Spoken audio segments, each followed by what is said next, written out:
pada modul ini dahululah untuk hari ini insyaAllah. Mana yang dapat. Okey, tadi Ana lupa nak bacakan ada satu komen yang baik daripada Akh Juraimi mengatakan berkaitan dengan sumber asal lah. Sumber asal dengan sumber sumber yang tiada asal lah.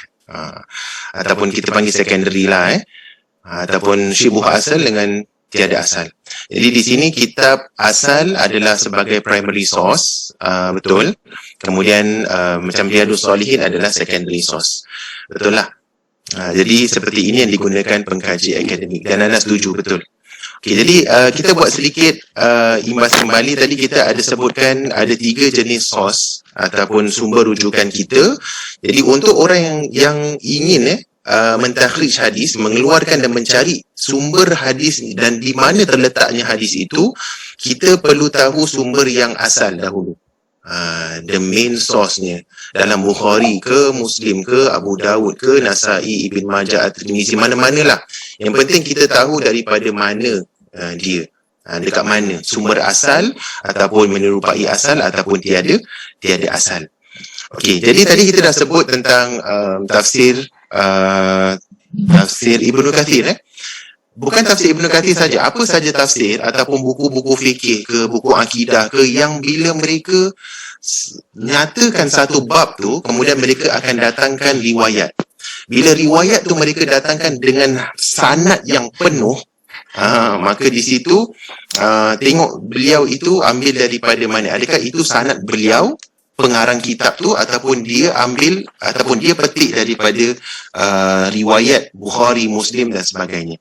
Antara tafsir yang lain selain daripada tafsir Ibnu Kathir, tafsir Al-Qurtubi, antaranya tafsir yang menggunakan riwayat tafsir Fathul Qadir. Di sini ada pun ada tafsir Fathul Qadir. Okey, contoh dekat sini dia letak apa? Menggunakan riwayat kan, dengan penuh lah dia menyebutkan tafsir tu dengan ini riwayat siapa, riwayat siapa.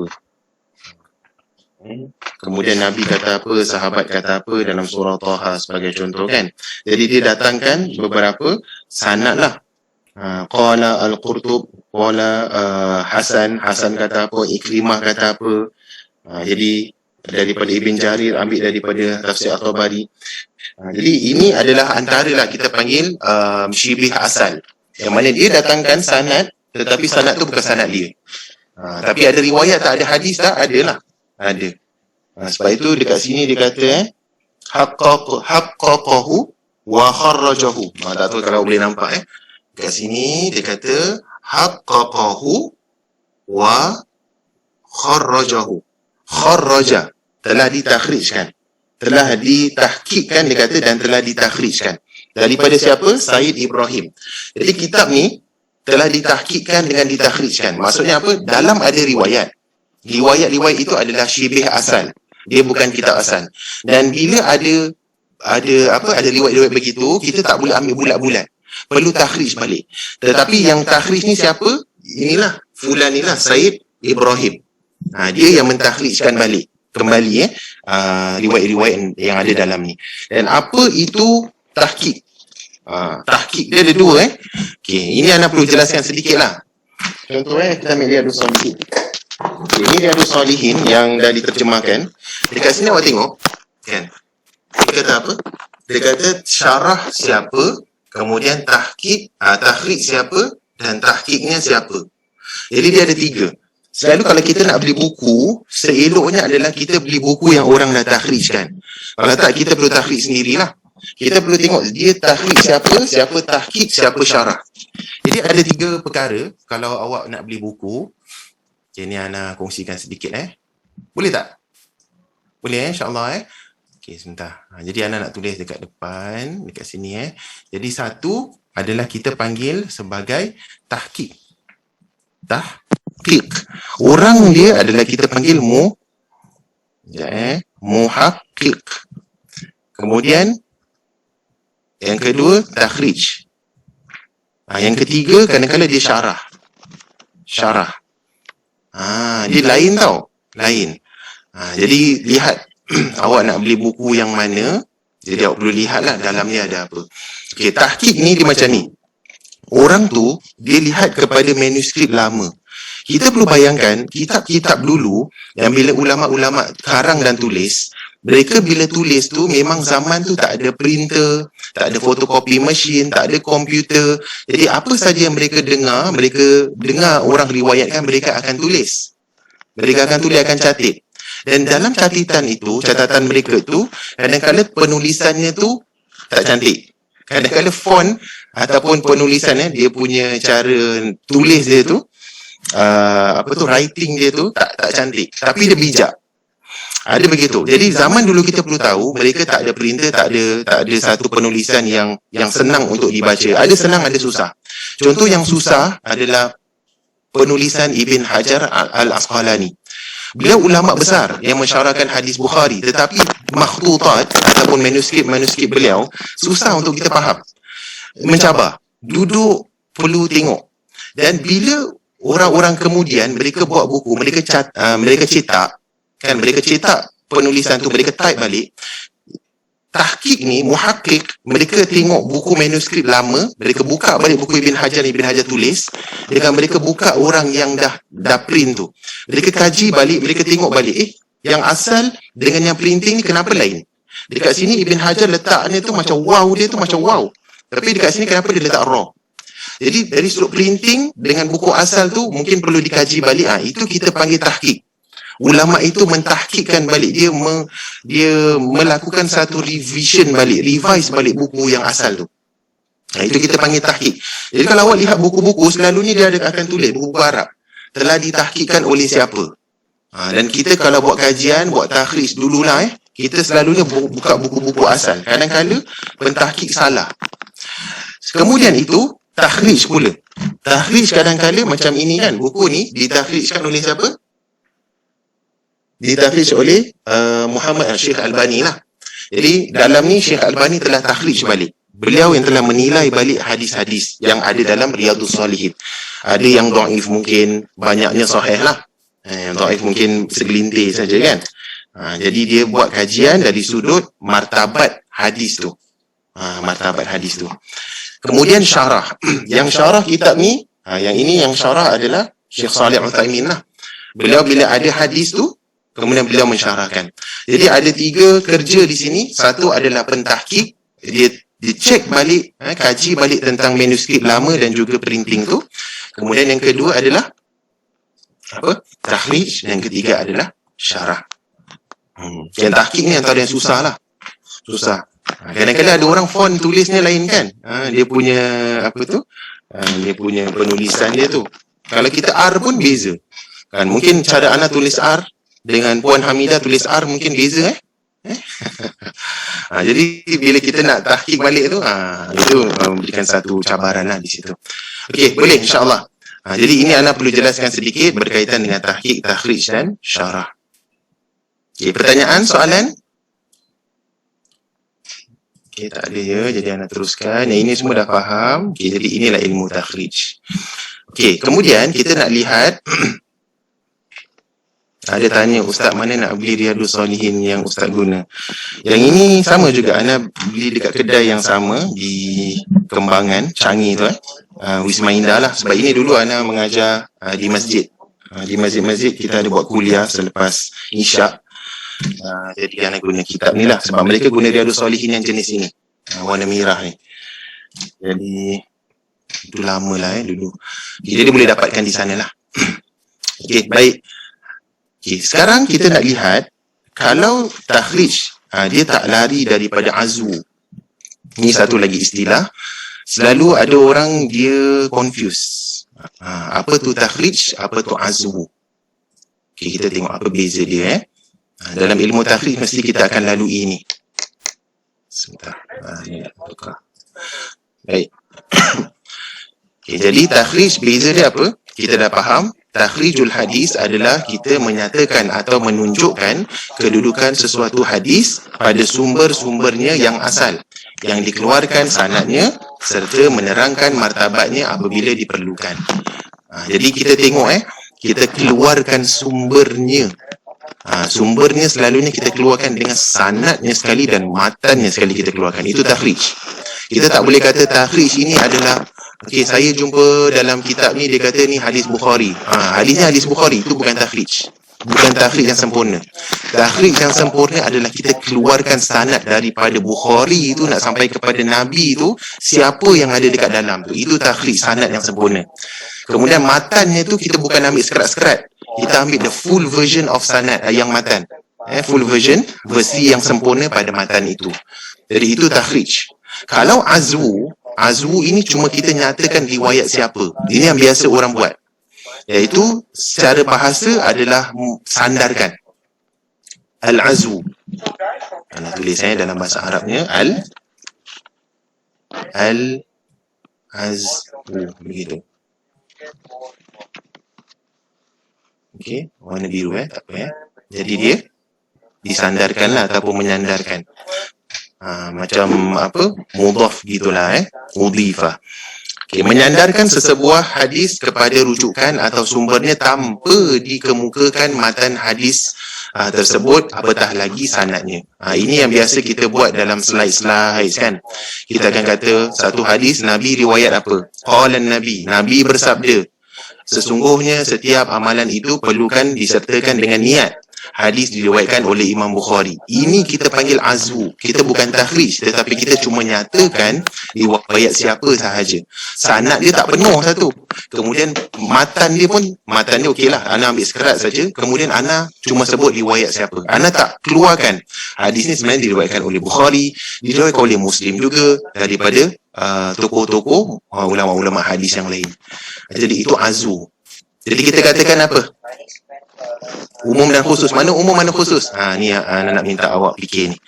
Mana satu umum, mana satu khusus. Dia general dengan spesifik saja. Dua ni. Kalau yang ini, takhrij, umum ke khusus?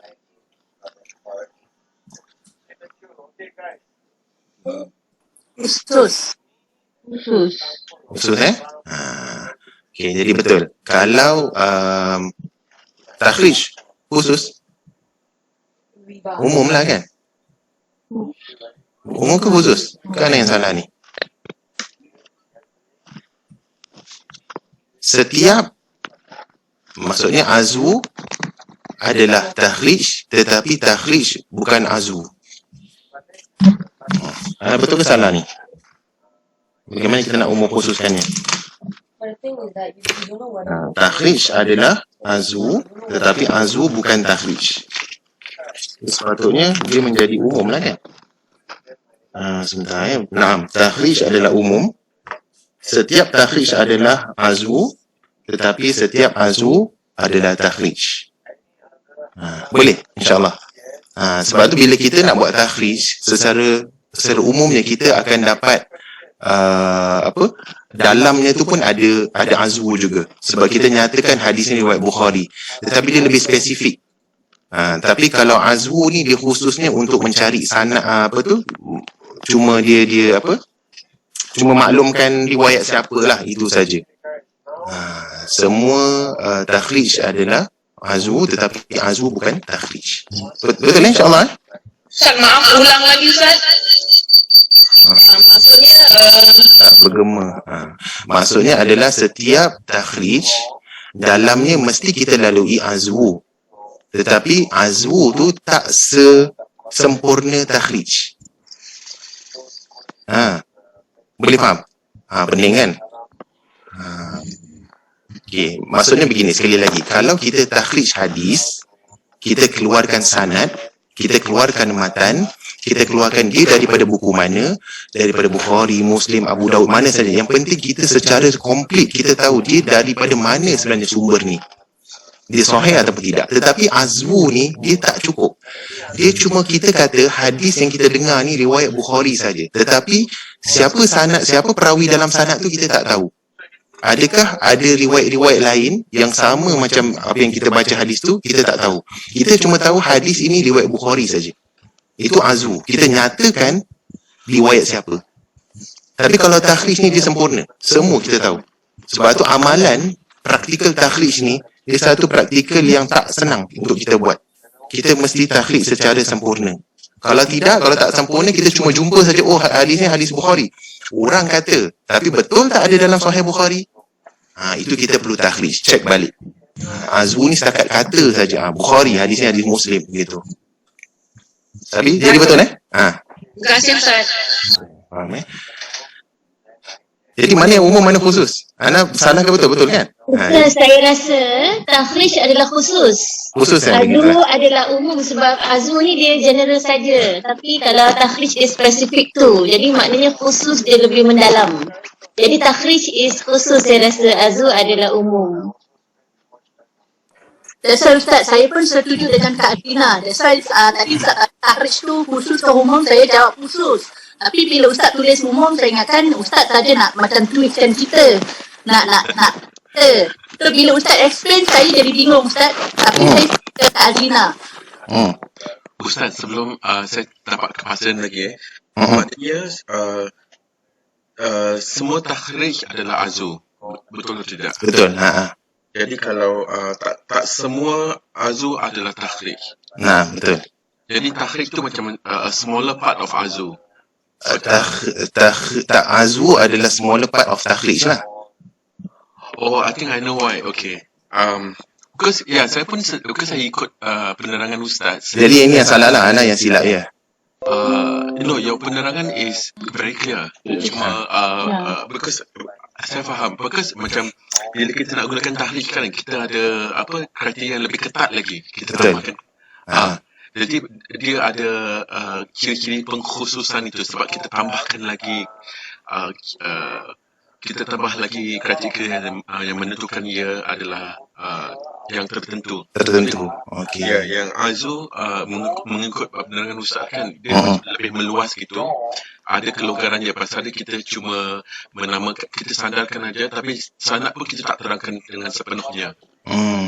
Jadi sebab tu kita ambil yang ini lah ya. Boleh? Itu lebih jelas lah insyaAllah. Okey, boleh. Okey, syukran, barakallahu fikum untuk betulkan Ana. Jadi betul kalau kita nak lihat itu, yang penting cara nak memahaminya. Kalau kita melakukan azwu sahaja, maka tak sempurna lah takhrij kita. Sebab takhrij tu dia memerlukan kepada metodologi yang khusus. Sebab tu kita kata khusus lah. Okey, baik. Boleh. Soalan Ana bertanya tadi Ana pun kurang pasti. Barakallahu fikum. Okey, baik. Jadi itulah antara perbezaan takhrij dan juga al-azwu. Okey, jadi kalau kita nak melakukan takhrij perlu dengan sempurna lah, barulah boleh dipanggil sebagai takhrijul hadis. Kalau tidak, kita cuma menggunakan azwu sahaja. Okey, yang ini cuma perbezaan lah dari sudut istilahnya ya. Okey, Ana teruskan dahulu. Okey, jadi kita tengok sedikit sejarah lah. Yang tadi kita dah bahaskan tentang definisinya, kemudian tentang perbezaan antara azwu dan juga takhrij. Okey, sekarang sejarah perkembangan takhrijul hadis. Okey, secara umumnya beginilah. Kalau kita sebut dahulu, sebelum kita masuk semua ni peringkat-peringkat ni, Ana nak maklumkan takhrij ini muncul bukan zaman Nabi SAW. Munculnya selepas kewafatan Nabi Muhammad SAW, yang mana kita tahu sahabat-sahabat ni mereka agak kita kata apa, menitik beratkan daripada mana sumber tu datang. Kita boleh lihat sejarah Abu Bakar sendiri kan, riwayat-riwayat Abu Bakar, cerita tentang Abu Bakar yang mana beliau tidak pasti tentang riwayat ataupun tak pasti tentang faraid nenek, yang mana seorang nenek tu dia datang, seorang orang tua wanita tu dia datang tanyakan tentang harta pusakanya kan. Kemudian apa yang dijawab oleh Abu Bakar adalah beliau tidak pasti. Beliau tak pernah dengar daripada Nabi SAW. Dan beliau memerlukan kepada beberapa hari untuk cek lah, untuk pastikan. Hadis ini diriwayatkan oleh At-Tirmizi pun ada, dalam Abu Daud pun ada, dalam Ibn Majah pun ada kisah ni. Kemudian itu beliau apabila bertanya kepada sahabat-sahabat yang lain, Al-Mughirah bin Syu'bah menjelaskan bahawasanya pusaka bagi nenek adalah 1/6, 1/6. Jadi dengan itu kita dapat lihat bagaimana pada zaman sahabat ini mereka nak pastikan hadis itu yang tepat. Yang tepat. Okey. Itu satulah.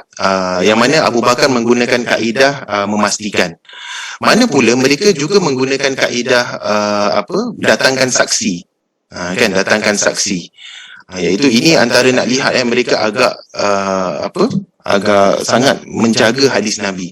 Contoh yang lain adalah hadis yang diceritakan, kisah itu kisah Umar kan, yang mana didatangi oleh para sahabat Nabi, yang mana Umar memanggil Abu Musa Al-Ash'ari untuk berjumpa, datang rumah Umar. Ini tentang adab ziarah dan minta izin tu.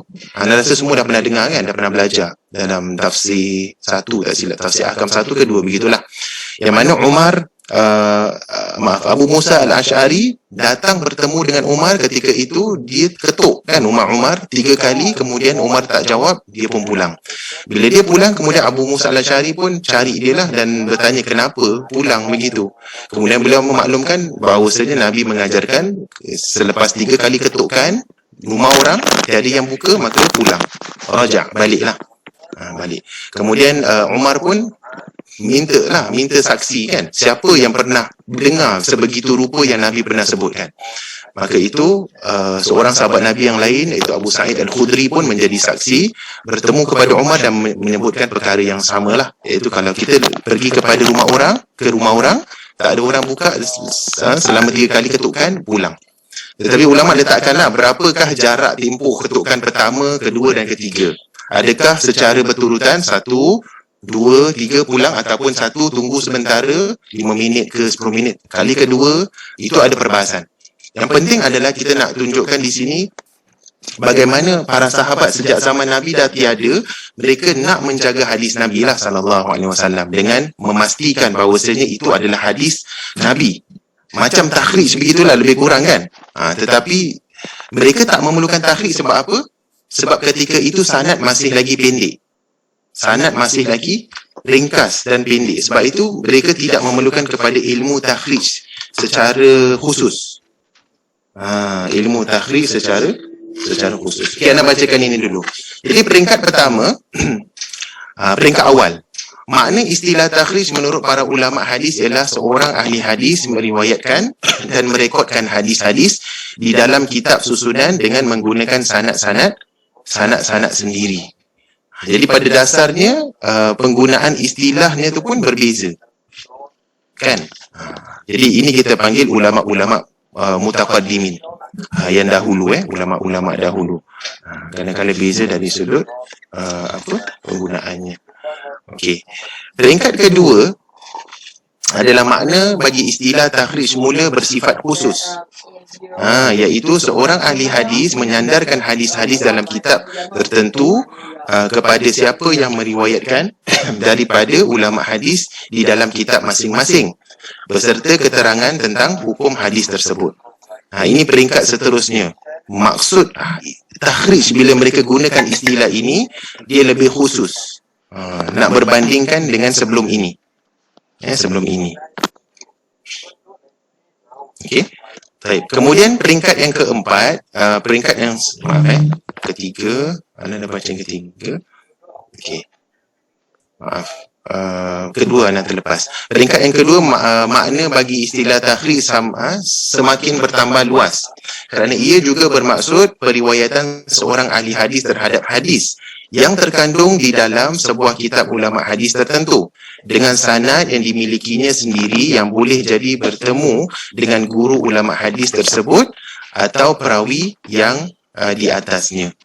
Jadi ini peringkat kedua adalah bila kita gunakan kharraja ataupun akhraja, iaitu seorang hadis tu bila dia meriwayatkan hadis dalam buku dia dan dia ambil daripada guru-guru dia lah.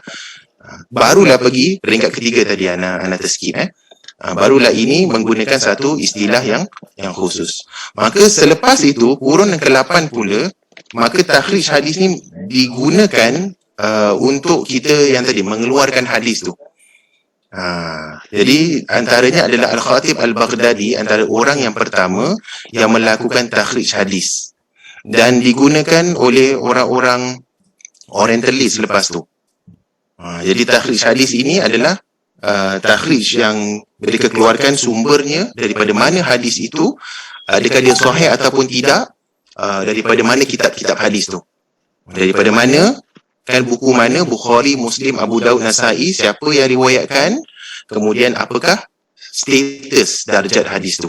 Jadi itu yang telah digunakan istilah takhrij itulah. Jadi pada dasarnya takhrij ini diambil daripada perkataan kharaja ataupun perkataan keluarkan ataupun jumpai hadis ataupun riwayatkan hadis. Lama kelamaan kita lihat sejarah mereka menggunakan perkataan takhrij ini lebih khusus. Lebih kepada bila kita nak check, kaji status kan sanad matan sebuah hadis itulah. Dan orang yang pertama adalah awak tengok wafat pada tahun 463. Yang pertama menggunakan istilah hadis yang kita faham hari ini. Kemudian takhrij itu ada beberapa bidang lah yang muncul.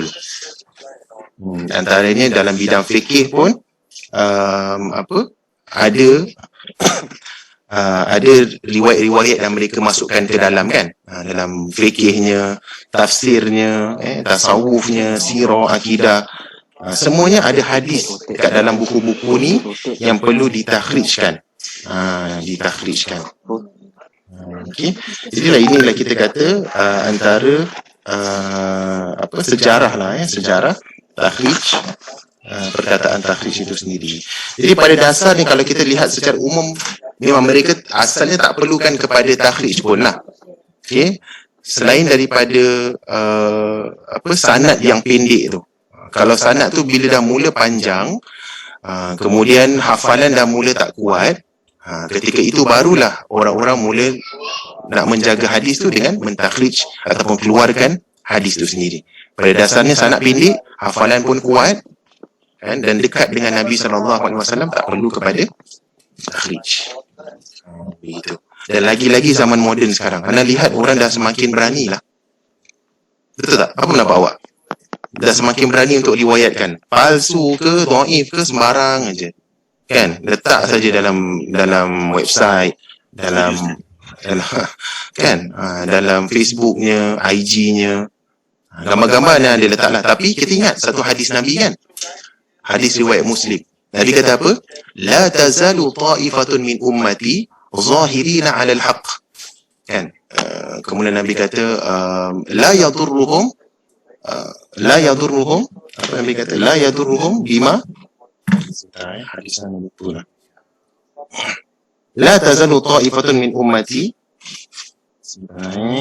bacakan hadis. La tazalu ta'ifatun min ummati zahirina 'ala al-haqq. Betul. La yadurruhum man khadhalahum hatta ya'tiya amrullah. Maksudnya adalah tetap akan ada, la tazalu ta'ifatun, tetap akan ada sekumpulan orang-orang yang mana dia daripada umat aku, Nabi kata, yang akan berpegang teguh dan akan mengajarkan kepada kebenaran. Tetap ada setiap zaman. Mungkin zaman lepas kita ada tokoh-tokoh tertentu kan meninggal, Imam Syafi'i, Imam Malik meninggal, diganti dengan tokoh-tokoh lain, dengan ulama-ulama lain meninggal. Kemudian Allah akan hantarkan kepada kita ulama-ulama. Jadi Nabi katakan begitu, la yadurruhum man khadhalahu.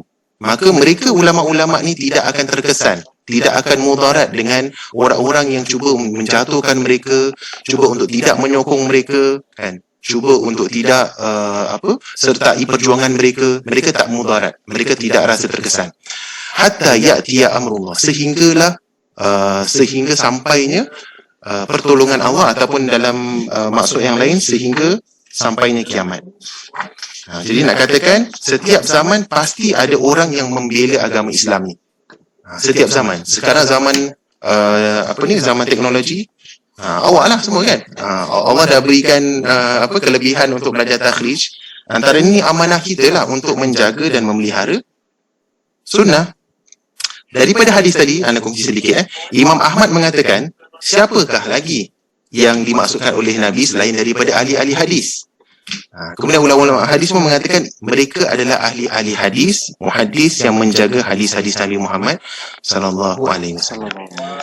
Jadi tak hairanlah tetap ada orang yang perjuangkan memperbetulkan masyarakat kita. Okey, setakat ni ada pertanyaan, soalan?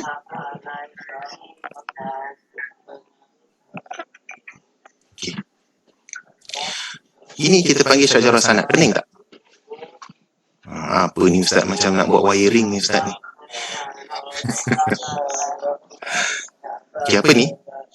Okey, ini hadis Nabi, awak lihat Ini kalau ni kita panggil takhrij yang sempurna. Banyak tak? Banyak. Tapi nanti kalau lihat kepada kita punya latihan, anda tak akan minta beginilah. Ini dulu di uni kita perlu buat begini. Contoh satu hadis. Ni hadis yang di atas dalam kotak ni kan. Ini hadisnya. Bila kita nak cari hadis ni tentang apa, ataupun siapa yang riwayatkan hadis ni, kita perlu pecahkan, takhrij balik. Tengok dekat bawah ni, siapa muhadis ni. Bila kita dah jumpa, dia adalah riwayat Nasa'i, riwayat Tahawi, riwayat Abu Daud, Tirmizi, Ibn Majah dan Imam Ahmad.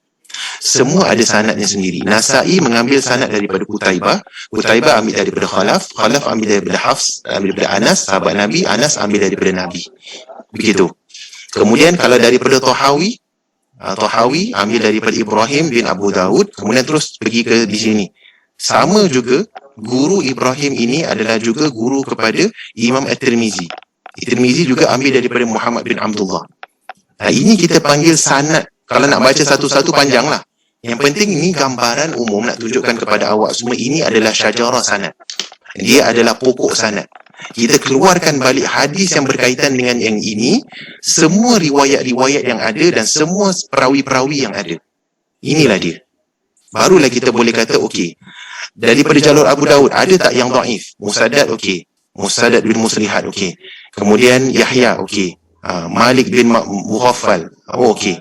Ataupun Mahul, Abdullah bin Buraidah, okey. Jadi mengikut kepada jalur Abu Daud, semuanya perawi-perawinya tidak dikritik, tidak dicela ataupun tidak didhaifkan. Mungkin ada daripada riwayat lain melalui jalur ini, mungkin ada yang dhaif. Tetapi lihat dhaifnya ringan ataupun berat. Kalau dia ringan, maka ada pembantu syawahid dan juga mutabaah yang lain yang dapat menguatkan satu jalur di sini. Setakat ni boleh faham? Boleh inilah kita panggil sistem disiplin dalam ilmu hadis. Sangat terperinci lah. Okey, boleh? Pertanyaan, soalan? Ustaz, Afwan, yang color merah tu ada any significance ke Ustaz? Yang warna merah Line color merah dan box color merah tu, adakah significance that you want to tell us? Tak ada sebenarnya. Tak ada, cuma jalannya tu jauh lah. Dia melalui satu jalan yang agak jauh sedikit. Cuma yang Ana bulat-bulatkan ni nak lihat cara penggunaan. Kadang-kadang digunakan haddatsana, kadang-kadang menggunakan akhbarana, kadang-kadang menggunakan an. Daripada siapa kan? Khalaf ambil an Hafs, an Anas. Kadang-kadang Al-Tahawi Ibrahim haddatsana, disebutkan kepada kita siapa? Muhammad haddatsana. Ana cuma nak nampakkan kadang-kadang menggunakan istilah-istilah yang berbeza dan kekuatan-kekuatan hadis itulah. Kalau an ni kita perlu cek balik kan, an. Itu ada bab sendirilah, mu'an-an dan sebagainya. Okey, boleh nak nampakkanlah jalur. Ustaz, just in general, without going to details, kalau haddatsana dengan an, beza dia high level apa Ustaz? Kalau haddatsana dia lebih kuat lagi, lebih jazm kita panggil, lebih kita yakin dalam ilmu hadis. Kalau an ni daripada, an. Contoh kalau ana kata ana ambil daripada dalam ilmu hadis ni mu'an-an kita panggil. Mu'an-an ni selalu dia rendah sedikit. Lihat kepada siapa yang riwayatkan daripada siapa. Kalau orang tu siqah, kalau dia guna an, kita boleh terima. Kalau haddatsana lagi baguslah. Ini belum masuk lagi yang tak jazam, yang dia menggunakan istilah-istilah yang kita panggil apa? Dikatakan. Ada sebut ruwiyah, dikatakan. Telah dinyatakan kepada. Kalau ada dikatakan kita tak tahu siapa, itu lagi melemahkan hadis itulah. Tapi yang ini semua masih lagi okey. Kalau qala, ini masih lagi okey lah.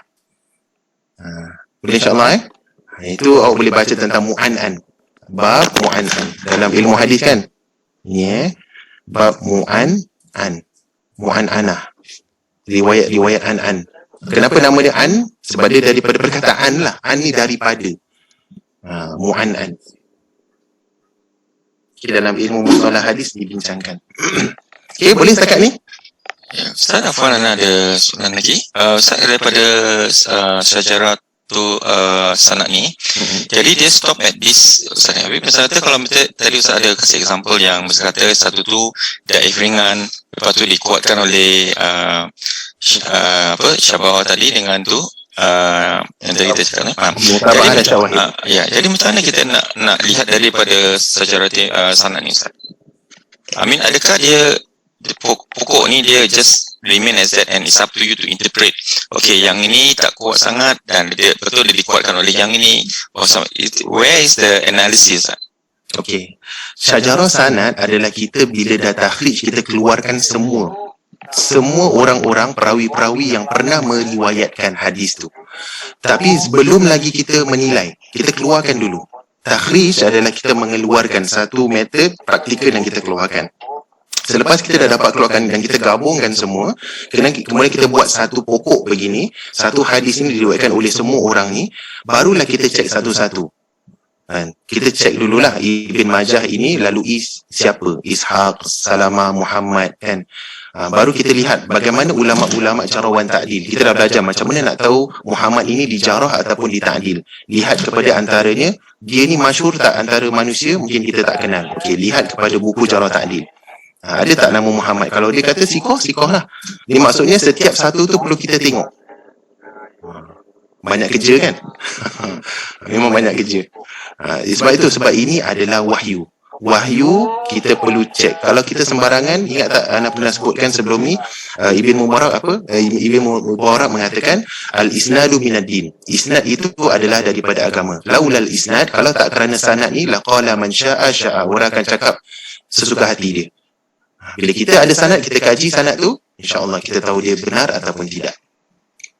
Allahu a'lam. Okay, boleh Okay, Ana faham ada yang lihat leceh. Ana ada kawan begitu. Dia keluar daripada kos Quran Sunnah, dia keluar pergi fake. Dululah di uni. Dia kata leceh lah hadis ni. Biar student hadis sajalah yang buat. Dia give up.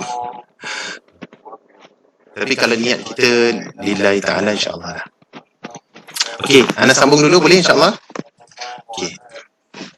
Jadi takhrij hadis sebagai suatu ilmu teori tersendiri yang menjelaskan tentang kaedah-kaedah untuk mentakhrijkan hadis masih amat baru diperkenalkan. Jadi macam kita katakan, dalam dunia takhrijul hadis dia ikut zaman sebenarnya. Ikut zaman. Mungkin ulama dulu bila mereka takhrij dengan makhtutat, dengan manuskrip dan buku-buku yang ada pada mereka ketika itu. Tetapi mungkinlah mereka tak jumpa, mungkin mereka tidak menjumpai beberapa kitab yang sepatutnya mereka kaji dan juga membaca dan lihatlah takhrij. Zaman sekarang kita ada zaman syama'il tu. Syamilah. Syamilah ni dia macam satu ensiklopedia yang selalu orang-orang uni pakai. Kita belajar ilmu agama dulu bila perlu buat assignment, thesis kita banyaknya rujuk kepada Syamilah. Syamilah ni satu application yang mana setiap buku-buku yang dekat belakang Ana ni semuanya dah ditukar menjadi boleh copy paste. Dia bukan PDF tau. Dia boleh kita type. Contohnya kita type niyah, dia akan keluar daripada buku mana ada perkataan niyah ni. Dia akan jelaskan, dia akan senaraikan semua. Dia begitu. Ataupun ada application lain lah. Maksudnya kita hidup pada zaman yang mana kita ada kelebihan, kemudahan tertentu. Yang mana sebab tu bila Ana tanya kepada Ustaz Ana, adakah takhrij ini telah berhenti? Dia kata tak, masih lagi perlu dikaji dan sebagainya. Mungkin ada ulama tu dia takhrij, tetapi takhrij dia tu ada kesilapan. Sebab tu ada orang kata Syekh Albani takhrij tu bagus, tetapi ada kadang-kala tu dia terlepas. Pada zamannya tu belum ada teknologi macam kita yang dah hebat beginilah. Jadi kita perlu memanfaatkan teknologi yang ada untuk takhrij sekali lagi. Dan again, siapa yang gunakan application, satu apps pun tak cukup. Nanti kita belajar dalam kitab yang ini. Ana akan letakkan dalam, kita akan praktis sama-sama latih. Okay. Ada beberapa application. Kalau satu saja tak cukup. Dan application kalau Ana lah guna application dulu, kemudian Ana akan rujuk dekat kitab asalnya, buka PDF sekali. Kemudian buka buku-buku yang ada di belakang Ana ni lah. Kita akan buka dan cari betul-betul. Jadi setakat ni okey Okay, baik. Kalau Ana terlalu banyak sangat syarah, maklumkan. Okey, kemudian yang terakhir, yang ini ada dalam kitab, beberapa buku-buku buku-buku takhrij hadis yang mengajar tentang kaedah untuk takhrij hadis. Ada banyaklah ini antaranya.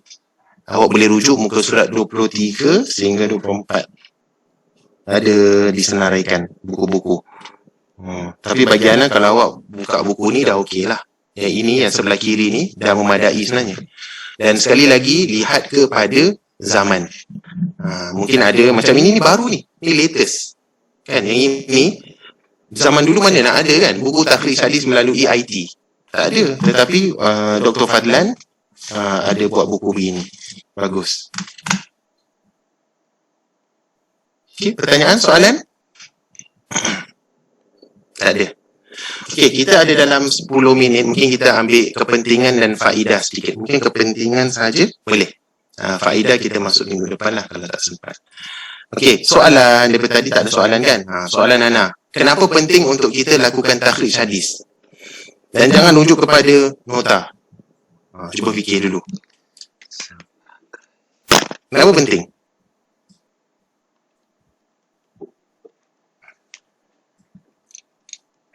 Saya nak berikan seminit saja. Boleh tuliskan di ruangan chat.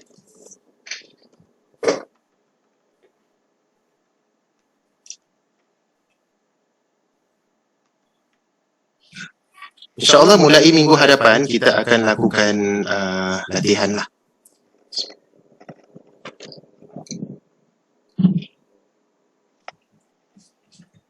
Latihan takhrij, insyaAllah. Okey, kita bacakan bagi yang dah kongsikan. Daripada Mahayuddin mengatakan untuk menjadikan hujah.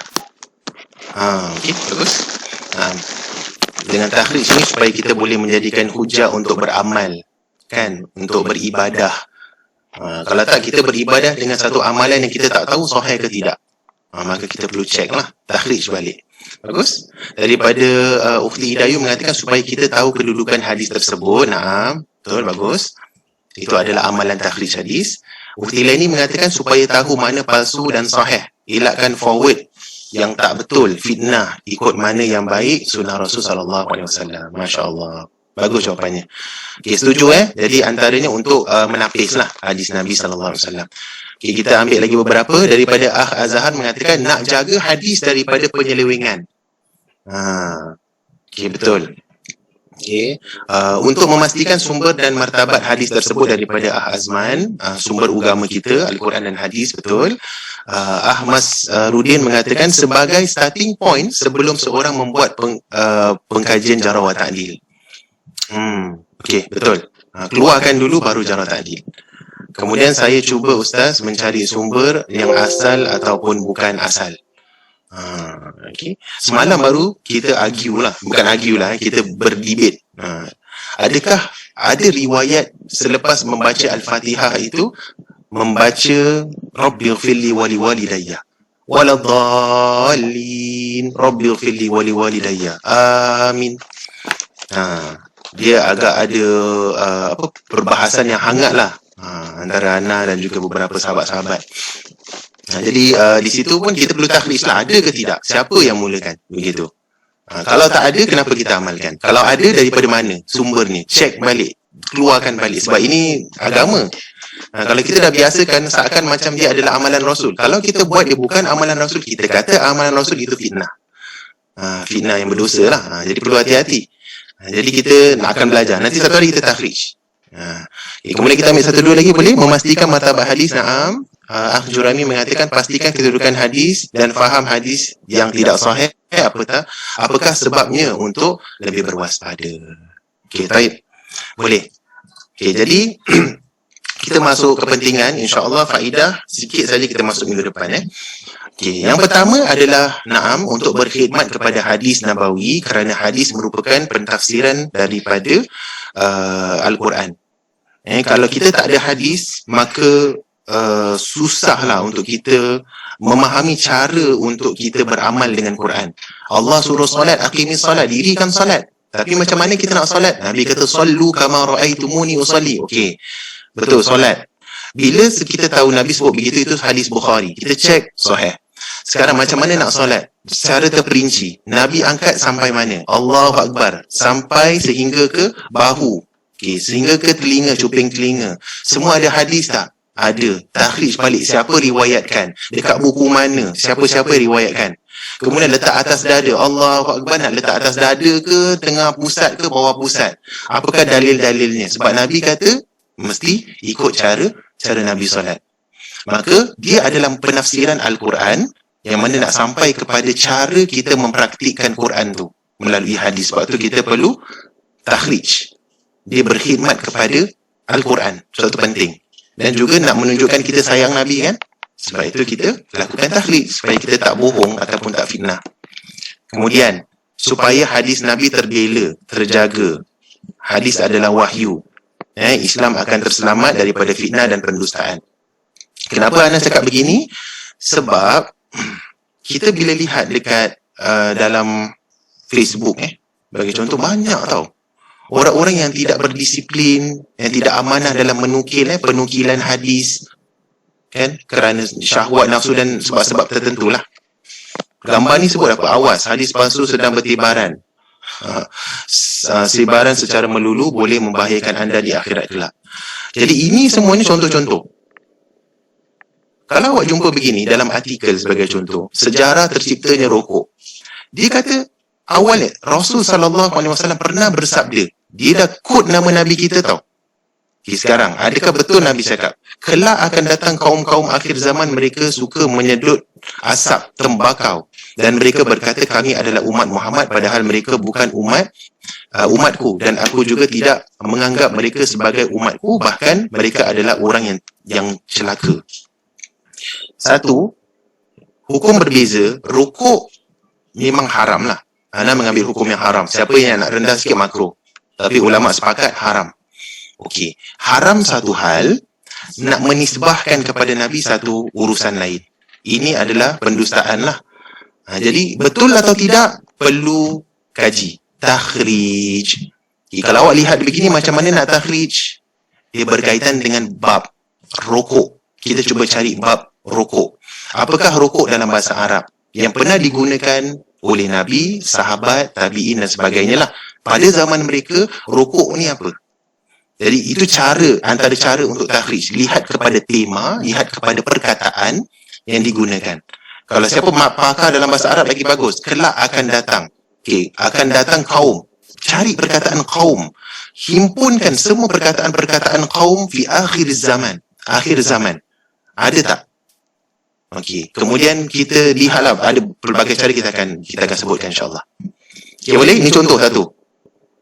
Boleh Okay, kita ambil contoh yang kedua. Surah-surah yang terdapat beberapa fadilat. Ini memang famous lah.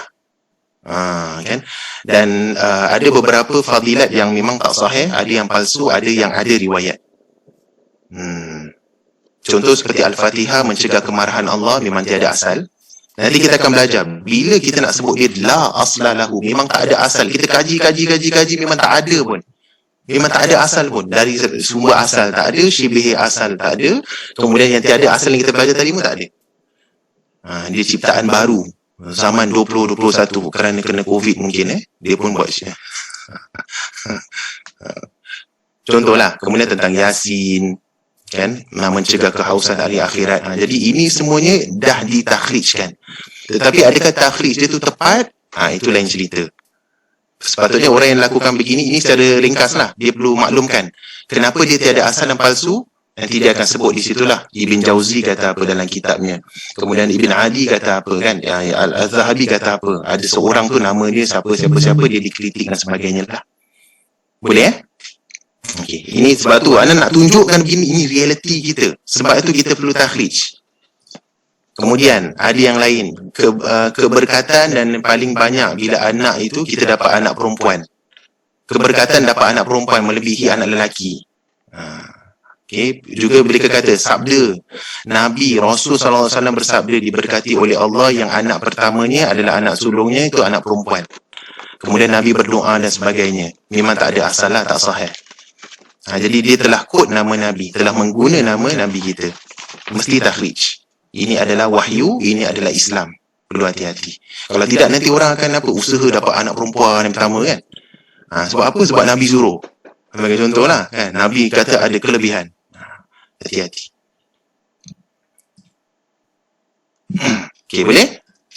Okey, kita ambil sikit lagi. Kemudian bahagian-bahagian orang yang meninggalkan solat. Okey, di situ ada dihimpunkan. Siapa yang meninggal subuh, meninggalkan waktu solat subuh, Allah akan mencampakkannya ke dalam neraka Jahannam selama 60 tahun. Sahabat sekalian, kemudian ada 1 tahun di akhirat dan sebagainya lah, dihimpunkan begini. Sekali lagi, kalau ada hukuman ataupun kelebihan, pasti dia ada riwayat. Kalau ada riwayat, kita perlu takhrij. Sebab yang nak memberikan kita kelebihan tertentu, fadilat-fadilat tertentu adalah Allah. Perkara itu ghaib. Bila ghaib, Allah yang janjikan, we need source. Kita perlu bukti.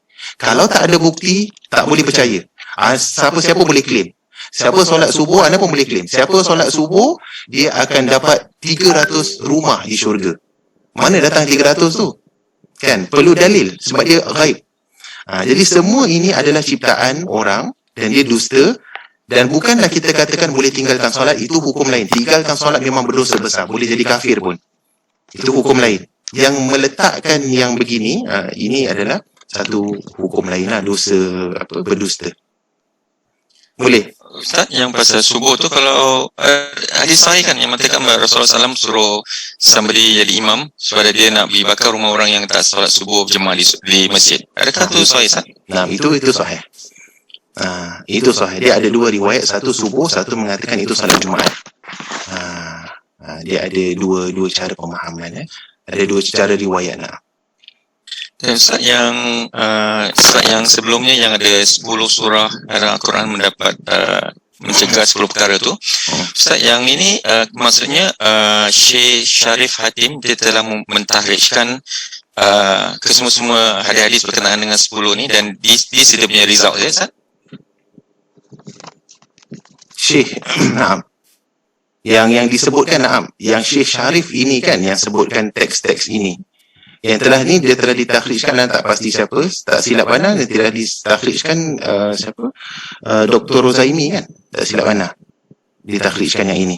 Adapun sabda Nabi secara satu teks mengumpulkan semua fadilat dalam satu riwayat adalah palsu. Okey, ya mungkin ini, cuma yang ini sahaja. Yang mana dalam satu riwayat menyebutkan dalam satu hadis tu ada setiap fadilat lah. Adakah ke-10 ni anda tak pasti.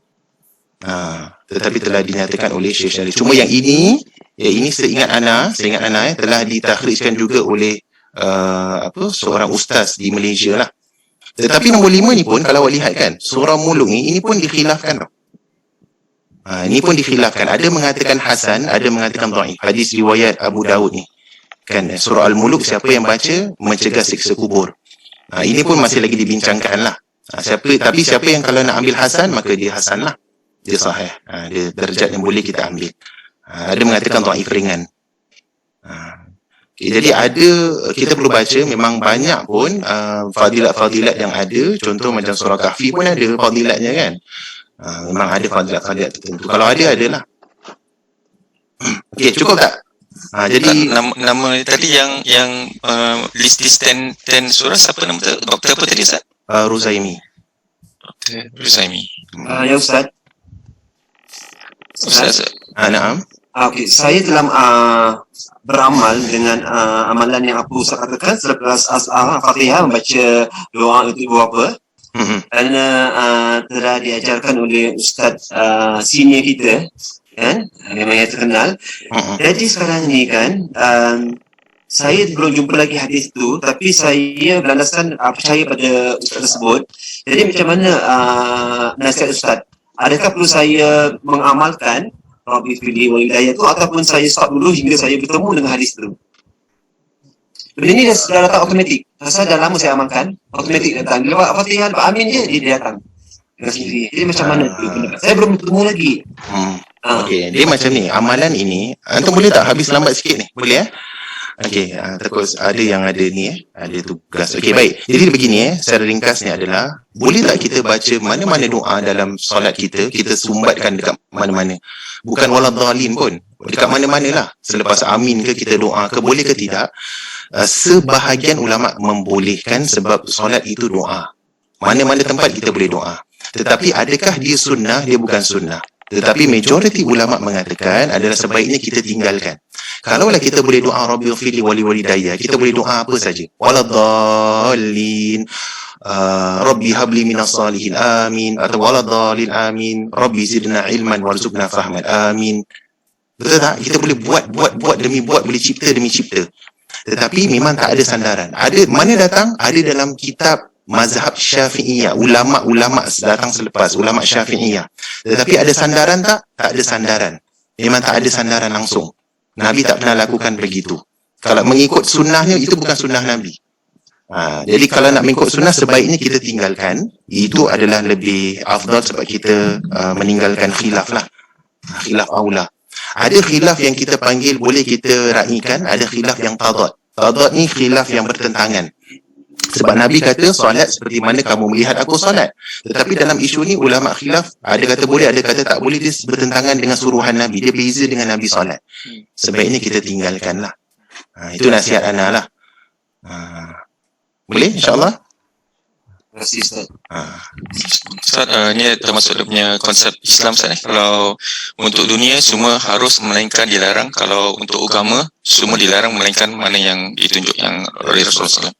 Tetapi ulama bila melakukan ataupun mengatakan dia tak boleh, mereka berikan alternatif. Sama juga dengan kita. Kita jangan menyekat orang daripada semangat beramal. Orang Melayu kita memang suka beramal, tapi kadang-kadang tak berdisiplin.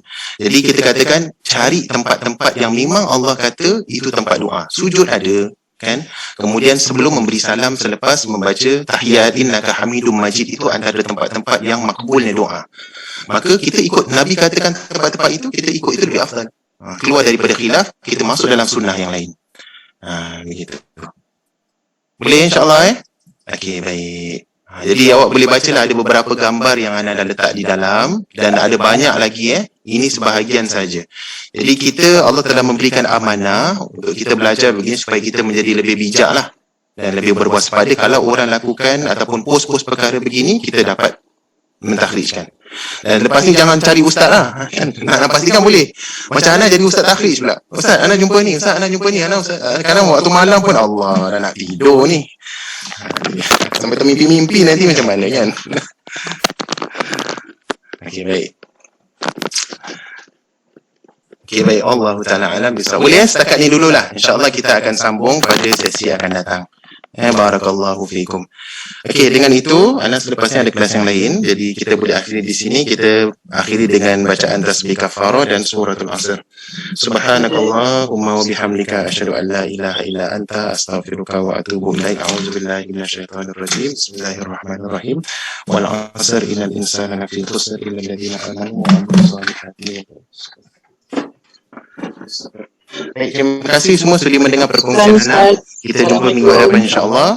Wabillahi taufiq wal hidayah. Assalamualaikum warahmatullahi wabarakatuh. Waalaikumsalam warahmatullahi wabarakatuh.